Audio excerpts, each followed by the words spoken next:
J'ai fondé Nubo il y a 5 ans avec l'objectif d'aider les entreprises à exploiter et à transformer les données de l'Internet des objets. On parle de l'industrie 4.0 puis de la révolution industrielle, la quatrième révolution industrielle. Ce que j'ai pensé faire dans le temps qui m'est alloué, c'est de regarder deux composants qui sont importants. L'Internet des objets, c'est quoi, puis exactement pourquoi ça a cet impact, et l'analytique, c'est l'intelligence artificielle. Et ensuite, regarder des cas d'usage réels qui vont vous montrer comment ça s'est utilisé sur le terrain, en production, dans la vie de tous les jours. Donc, l'Internet des objets, la plupart du temps, quand on en entend parler, on pense aux Fitbit, à Nest, aux maisons intelligentes. La réalité, c'est qu'il y a beaucoup, la diversité d'équipements, de machines, de produits qui sont connectés aujourd'hui à l'Internet est vraiment, vraiment fantastique. En fait, je pense qu'il y a... Pensez à n'importe quel produit qui utilise l'électricité pour fonctionner, a une version qui se connecte à l'Internet. Donc, oui, les maisons intelligentes, les équipements de sport, etc., mais tous les sous-composants dans les trains, les freins, les systèmes de contrôle, évidemment, en Industrie 4.0, tout ce qui est robots et équipements de manufacture, les panneaux solaires, équipements agricoles, climatiseurs industriels et résidentiels, chargeurs à véhicules électriques, tout ce qui est pompes, valves, irrigation, etc. Tous ces produits-là, aujourd'hui, ont des versions connectées en industrie, en entreprise et parfois en résidence. Et donc, il y a vraiment une prolifération. Donc, évidemment, il y a le débat d'est-ce que ce sera 20 milliards, 200 milliards, 50 milliards. Le point est qu'aujourd'hui, à tous les jours, il y a des nouveaux produits connectés. Et donc, tous ces fabricants-là, pourquoi ils se connectent à Internet? Bien, c'est pour se différencier, c'est pour changer leur modèle d'affaires. Je pense que tout le débat sur l'industrie 4.0, c'est comment on améliore les modèles d'affaires. Donc, pourquoi c'est important tout ça? Bien, c'est important parce que ces machines-là, ils génèrent des données.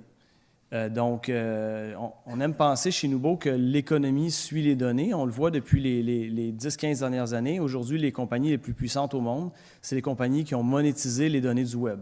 C'est Google, c'est Facebook, c'est Amazon. Donc, ils monétisent vos clics parce que c'est une source incroyable de données. Dans les prochaines 5 à 10 ans, la plus grande source de données, ça va être des machines.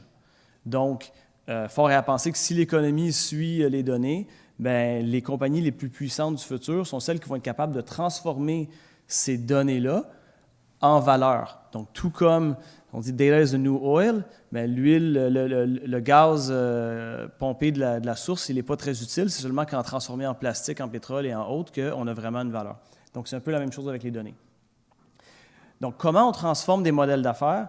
Si on focus sur les marchés industriels, bien, la plupart des entreprises se posent comment je digitalise mon entreprise, comment j'adopte Industrie 4.0. Au bout de la ligne, ils doivent améliorer leur processus d'affaires. Ils doivent être plus efficaces. Au lieu de vendre des produits, ils doivent vendre des services. Est-ce qu'ils peuvent améliorer leur garantie? Est-ce qu'ils peuvent améliorer leur support, leur opération, leur productivité? Donc, c'est vraiment le focus parce que la donnée brute est inutile dans 99,9% des cas. C'est vraiment la donnée transformée qui nous intéresse. Donc, regardons des vrais cas d'usage. Si je commence en haut ici, compagnie Cimberio, compagnie italienne entre Turin et Milan, très, très belle localisation. Et donc, les Italiens sont experts en plomberie. Ils font des valves industrielles pour des thermal plants, donc des plantes thermiques.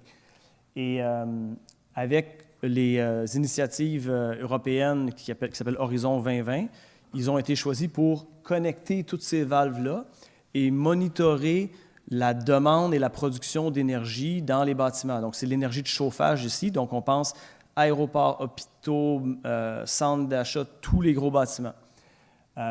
En utilisant les données de ces valves-là, ils peuvent non seulement mieux comprendre la production d'énergie, mais prédire la future demande et optimiser la consommation ultime d'énergie, donc réduire les gaz à effet de serre. Donc, on n'est pas en usine et en manufacture, pourtant, on est dans la révolution industrielle ici. Weil McLain, compagnie américaine qui fabrique des boilers, bouilloires, j'imagine, on le dit en français. Auparavant, des boilers, des bouilloires commerciales, ça existe depuis plus de 100 ans. Avant, quand il y avait un problème avec ces boilers-là, ils explosaient. Donc, c'était assez simple. Il y a des grosses compagnies d'assurance qui ont été créées sur le principe qu'on assure des bâtiments et des entreprises au cas où leur boiler explose.